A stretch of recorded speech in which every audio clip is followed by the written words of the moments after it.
नमस्कार दोस्तों, स्वागत है आपके अपने ही प्रिय चैनल प्राचीन ज्ञान में। दोस्तों 90 साल बाद 6 जनवरी 2023 दिन शुक्रवार को दिखेगा पौष पूर्णिमा का चंद्रमा। माता लक्ष्मी जी का मिलेगा आशीर्वाद हर राशि वाले को। दोस्तों 6 जनवरी 2023 के दिन शुक्रवार को जो पौष पूर्णिमा पड़ रहा है उसमें ऐसे दिव्य और दुर्लभ संयोग बन रहे हैं जिसके चलते आपको माता लक्ष्मी जी की साधना करनी होगी। और सही साधना जो भी व्यक्ति करेगा उसके घर पर अमृत सिद्धि के तहत माता लक्ष्मी जी का आशीर्वाद उसको मिलेगा।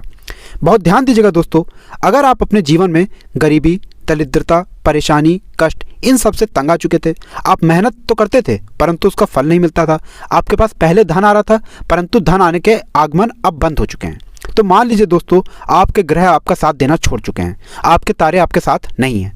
आप मानिए चाहे ना मानिए, ये पूरी दुनिया ज्योतिष शास्त्र पर टिकी हुई है।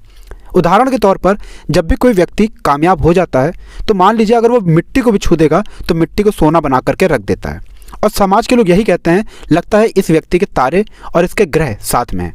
परंतु देखा गया है कि कोई करोड़पति व्यक्ति एक ऐसा निर्णय ले ले जो उसको बर्बाद कर देता है तो समाज के लोग कहते हैं, लगता है अब इस व्यक्ति के तारे इसके साथ नहीं है, अब इसके ग्रहों ने इसका साथ देना बंद कर दिया है। दोस्तों बात को बहुत ध्यान से समझ लीजिए, जब भी ग्रह अपनी चाल चलते हैं और अपनी चाल बदलते हैं तो उसका सीधा जो असर होता है वो आपके जीवन पर आता है। इसी प्रकार से जो पौष पूर्णिमा है दोस्तों, यह एक ऐसी पूर्णिमा है जिसको बहुत ज़्यादा लाभदायक माना गया है। लाभदायक का मतलब यह है कि यही एक ऐसी पूर्णिमा है जिसमें अगर सही तरीके की साधना की जाए, सही तरीके की पूजा की जाए तो मान के चलिए आपको माता लक्ष्मी जी का आशीर्वाद मिलेगा। दोस्तों पौष पूर्णिमा के दिन भगवान विष्णु जी, माता लक्ष्मी जी का आशीर्वाद आराम से पाया जा सकता है। मतलब अगर आपने सही तरीके की साधना कर दी तो माता लक्ष्मी जी और भगवान विष्णु जी का आपको आशीर्वाद जरूर मिलेगा। इसीलिए आज आपको हम वीडियो में वो उपाय बताने आ रहे हैं जिन उपायों को अगर आप साधना के तहत गौ माता के लिए करते हैं तो मान के चलिए आपको माता लक्ष्मी जी और भगवान विष्णु जी का आशीर्वाद मिलेगा। अब आप ये सोच रहे होंगे कि हमने गौ माता का नाम क्यों लिया, आखिर गौ माता की पूजा करके कैसे भगवान विष्णु जी, माता लक्ष्मी जी का आशीर्वाद मिल सकता है। तो दोस्तों आपको जो हम बताने आ रहे हैं वो बहुत ध्यान से सुनिएगा। देखिए आपको अगर नहीं पता है तो बता दें, जब समुद्र मंथन हुआ था उस वक्त गौ माता उत्पन्न हुई थी। बताया जाता है कि समुद्र मंथन जैसे खत्म हुआ था उस वक्त जैसे ही गौ माता उत्पन्न हुई थी, उनकी पवित्रता को देखते ही कई देवी देवताओं ने उनमें अपना स्थान ग्रहण कर लिया था। मतलब हिंदू धर्म के हिसाब से 33 कोटि देवी देवताओं का वास होता है गौ माता में, परंतु जब माता लक्ष्मी जी गौ माता में अपना स्थान लेने आई थी तब उनमें कोई स्थान नहीं बचा था। इसलिए माता लक्ष्मी जी ने गौ माता के गोबर में अपना स्थान चुना था। इसी प्रकार से गंगा मैया ने गौमूत्र में अपना स्थान चुना था। अगर आपके घर पे कभी भी पूजा होती है तो आप लोगों ने ये जरूर देखा होगा, गौ गोबर के बिना वह पूजा अधूरी मानी जाती है। इसीलिए दोस्तों कभी भी माना गया है कि कभी भी लक्ष्मी माता जी की पूजा करनी हो तो वहाँ पर गौ गोबर की ज़रूरत होती है। इसीलिए आप कहीं भी देख लीजिए, कितने ही करोड़पति आदमी हो वहाँ पे गौ गोबर की पूजा जरूर की जाती है, क्योंकि गौ गोबर के बिना आपको माता लक्ष्मी जी का आशीर्वाद नहीं मिल सकता है। आज जो क्रिया हम आपको बताने आ रहे हैं वो एक ऐसी क्रिया है जिसकी आपने अगर साधना कर ली तो आपको माता लक्ष्मी जी का तो आशीर्वाद मिलेगा ही मिलेगा, भगवान विष्णु जी का भी आशीर्वाद मिलेगा। अब भगवान विष्णु जी का आशीर्वाद गौ माता से कैसे मिलेगा आप ये सोच रहे होंगे। तो दोस्तों श्री कृष्ण भगवान जी जो हैं वो सबसे बड़े गौ सेवक माने जाते हैं, ये बात आप लोगों को भी पता होगी। और श्री कृष्ण जी भगवान विष्णु जी का ही अवतार हैं। जिस व्यक्ति ने भी गौ सेवा ठीक तरीके से की है, माना यह जाता है कि भगवान विष्णु जी के द्वारा उसको वो आशीर्वाद मिलता है कि उसके जीवन में कभी कष्ट नहीं आता है। और जो क्रियाएं आज आपको पता चलेंगी वो पौष पूर्णिमा की क्रियाएं हैं दोस्तों। मतलब इन क्रियाओं को अगर आप कर लेते हैं तो भगवान विष्णु जी, माता लक्ष्मी जी का आपको आशीर्वाद मिलना तय है। इसलिए इस वीडियो को बिना भगाए अंत तक, लास्ट तक देखिएगा। अगर आप चाहते हैं कि आपके जीवन से गरीबी, परेशानी, कष्ट हमेशा हमेशा के लिए चला जाए, आपके जीवन में धन आने के सारे रास्ते खुल जाएं, सारे मार्ग खुल जाएं, सबसे पहले कमेंट बॉक्स में लिख दें जय माँ लक्ष्मी। अगर आप चाहते हैं कि आपका दुर्भाग्य भाग्य में बदल जाए तो कमेंट बॉक्स में लिख दें जय विष्णु भगवान जी की। और आपने अभी तक वीडियो नहीं लाइक किया है तो वीडियो लाइक करके चैनल को सब्सक्राइब कर लें। दोस्तों बहुत ध्यान दीजिएगा, पौष पूर्णिमा के दिन आपको गाय माता को कुछ चीज़ें ऐसी खिला देनी हैं जिनको खिला करके आपको गौ माता का आशीर्वाद प्राप्त होगा और आपके जीवन से कई कष्ट चले जाएंगे और धन का आगमन शुरू हो जाएगा। और पौष पूर्णिमा के दिन कुछ ऐसी चीज़ें हैं जो गाय माता को गलती से भी नहीं खिलानी है, क्योंकि अगर आपने ये चीज़ें गौ माता को खिला दी तो माता लक्ष्मी जी रुष्ट हो जाएंगी। अब जैसे मान लीजिए पहले आपके पास पैसा आ रहा था लेकिन अब पैसा आना बंद हो गया है, तो मान के चलिए जाने अनजाने आपसे कोई ऐसी गलती हो गई थी जिसकी वजह से माता लक्ष्मी जी आपसे रुष्ट हो गई थी।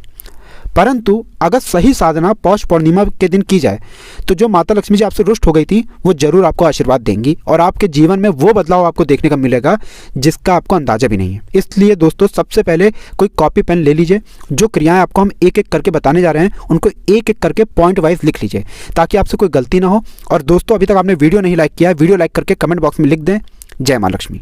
तो देखिए दोस्तों, पौष पूर्णिमा के दिन कुछ ऐसी चीज़ें हैं जो गौ माता को नहीं खिलाई जाती हैं जिसका आपको ध्यान देना होगा। तो जो आपको हम बताने रहे हैं बहुत ध्यान से सुनिएगा। देखिए होता क्या है कि लोग ध्यान नहीं देते हैं और गौ माता को जब भी अपने घर के आसपास देखते हैं 2 3 4 5 दिन पुरानी रोटी गौ माता को खिला देते हैं। देखिए ये चीज़ गौ माता तो खा लेंगी और उनके वो पेट में भी चली जाएगी। मान के चलिए कि अगर आपने गौ माता को ऐसी कोई चीज़ खिला दी जिसकी वजह से वो बीमार पड़ जाती हैं, उनके पेट में उनको तकलीफ होती है, तो आपके घर पर भी परेशानी आएगी। मान लीजिए आपको रोग धर सकते हैं, आपके घर पर ऐसी कोई दिक्कत आ सकती है जिसकी वजह से आपको अस्पताल वगैरह जाना पड़ जाए। तो कभी भी 3-4 दिन पुरानी रोटी गौ माता को ना खिलाइएगा, मैक्सिमम 1 दिन पुरानी रोटी गौ माता को खिलाइएगा। अच्छा, आपने देखा होगा कि कभी भी आप गाय को देखते होंगे तो वो पीपल के जो पत्ते होती हैं उनको खाती हैं। तो कई लोग क्या करते हैं, पीपल के पत्ते तोड़ के अपने हाथों से गौ माता को वो खिलाते हैं। तो आप ध्यान दे लीजिए, वास्तुशास्त्र के हिसाब से अगर पीपल के पत्ते आप हाथ से तोड़ करके गौ माता को अपने हाथ से खिलाते हैं ये बहुत अशुभ माना गया है। मतलब मान लीजिए वास्तुशास्त्र की माने तो आपके घर पर जो धन आएगा वो टिकेगा नहीं, क्योंकि पीपल के पेड़ पर माता लक्ष्मी जी, भगवान विष्णु जी का वास होता है। और पीपल के पत्ते कभी भी हाथ से तोड़ करके गौ माता को नहीं खिलाए जाते हैं। गिरे पत्ते अगर गौ माता खा रही हैं तो वो ठीक है, परंतु अगर आप अपने हाथ से तोड़ के खिला रहे हैं वो अच्छा नहीं है, वो शुभ नहीं है। इसलिए कभी भी अपने हाथ से ऐसा मत कीजिएगा। देखिए दोस्तों, ये सब जानकारी आपको कभी कोई नहीं बताएगा, परंतु ये सब जानकारी आपको हमारे चैनल पर इसीलिए जानने को मिल रही है क्योंकि हमारा चैनल सिर्फ वही बातें आप लोगों को बताता है जो हिंदू पुराणों की होती हैं। हम सारा अध्ययन करके आते हैं तब आपको एक एक बातें बताते हैं। इसलिए आपने अभी तक चैनल नहीं सब्सक्राइब किया, चैनल सब्सक्राइब कर लें, क्योंकि हमारे चैनल पर हिंदू पुराण की वो जानकारी आपको मिल जाएगी जो आपको कहीं भी नहीं मिलेगी। इसलिए चैनल सब्सक्राइब कर लें और वीडियो नहीं लाइक किया है तो वीडियो को लाइक कर दें। तीसरी ऐसी चीज़ है दोस्तों, बहुत ध्यान दीजिएगा। होता क्या है कि लोग ध्यान नहीं देते हैं और ऐसा चावल खिला देते हैं गौ माता को या ऐसा गेहूँ खिला देते हैं जिसमें कीड़े वीड़े पड़े होते हैं, जो सड़ चुका होता है। तो कभी भी ऐसा मत कीजिएगा, उसको कहीं दूर ले आके फेंक दीजिए, कुछ भी कर दीजिए उसका, लेकिन गौ माता को ऐसी चीज़ मत खिलाइएगा जिसकी वजह से थोड़ी देर के लिए उनका पेट तो भर जाए परंतु उनको आगे तकलीफ हो। माना जाता है यह करना बहुत बड़ा पाप होता है हिंदू धर्म के हिसाब से। तो ये 3 चीज़ें ऐसी हैं जो आपको ध्यान रखना है कि पौष पूर्णिमा के दिन आप ना करें। अब जो क्रियाएं आपको हम बताने आ रहे हैं ये क्रियाएं आपने अगर कर ली तो मान के चलिए आपको गौ माता का वो आशीर्वाद मिलेगा जिससे माता लक्ष्मी जी प्रसन्न होंगी, 33 कोटि देवी देवता आपको आशीर्वाद देंगे और भगवान विष्णु जी आपके दुर्भाग्य को भाग्य में बदल देंगे।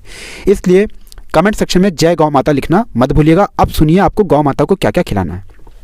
मान लीजिए आप नौकरी की तैयारी कर रहे थे, आप थक चुके नौकरी की तैयारी कर करके, आप नौकरी कर रहे थे परंतु आपका प्रमोशन नहीं हो रहा है, आप प्रॉपर्टी बेचना चाह रहे थे, आपकी प्रॉपर्टी नहीं बिक रही है, तो आपको क्या करना चाहिए?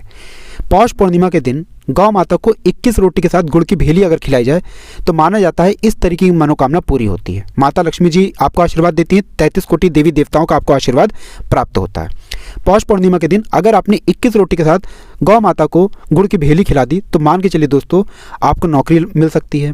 इसी प्रकार से माना जाता है कि आपका व्यापार अच्छा चलने लग जाएगा, आपके पास धन आने के कई रास्ते खुल जाएंगे। तो अगर आप पौष पूर्णिमा के दिन 21 रोटी के साथ गौ माता को गुड़ की भेली खिला सकते हैं तो ये ज़रूर कीजिएगा। मान लीजिए दोस्तों ऐसा होता है कि आपका कोई पूर्व जन्म का पाप था जो आपके पीछे लगा हुआ है और जिसकी वजह से इस जन्म तक आपको दिक्कतें झेलनी पड़ रही हैं। 21 तिल के लड्डू गौ माता को अगर खिलाए जाएं पौष पूर्णिमा के दिन तो ये इससे ज़्यादा शुभ कुछ नहीं माना गया है।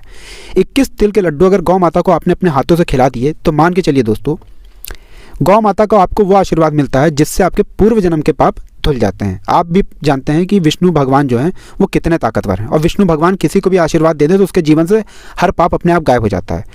तो अगर आप लोग अपने पाप से मुक्ति पाना चाहते हैं तो कृपया करके पौष पूर्णिमा के दिन गौ माता को 21 तिल के लड्डू जरूर खिला दीजिएगा। मान के चलिए आपके हर पाप हमेशा हमेशा के लिए धुल जाएंगे और आप अपने जीवन में नई ऊंचाइयों को छुएंगे। दोस्तों तीसरी ऐसी चीज़ है, अगर आप यह क्रिया करते हैं तो मान के चलिए पौष पूर्णिमा के दिन के बाद हो सकता है आपको संतान की प्राप्ति हो जाए। माना गया है कि अगर 51 केले गौ माता को पौष पूर्णिमा के दिन खिलाए जाएं तो संतान की प्राप्ति होती है। देखिए संतान प्राप्ति के लिए आप लोग डॉक्टर के पास जाते होंगे, इधर उधर जाते होंगे, बहुत थक जाते होंगे, लेकिन अगर 51 केले गौ माता को पौष पूर्णिमा के दिन खिलाए जाएँ तो माना जाता है कि ज़रूर ही आपको संतान की प्राप्ति हो जाएगी और एक विद्वान संतान की प्राप्ति होती है।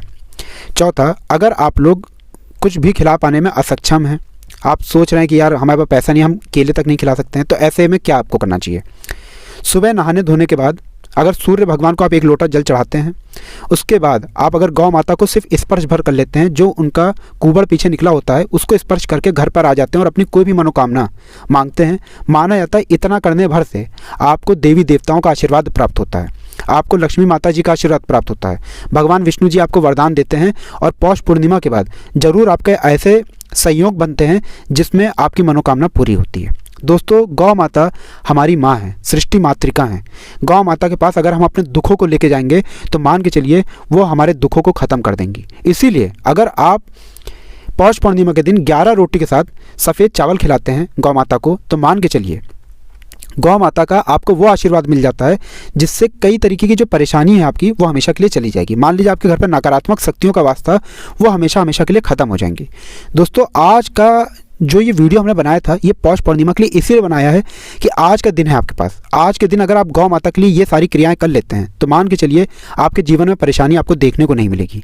इसलिए दोस्तों, अभी तक आपने वीडियो नहीं लाइक किया है तो पहले तो आप वीडियो को लाइक कर दीजिए, चैनल नहीं सब्सक्राइब किया है चैनल सब्सक्राइब कर दें और कमेंट बॉक्स में जय माँ लक्ष्मी, जय विष्णु भगवान, जय गौ माता लिखना मत भूलिएगा।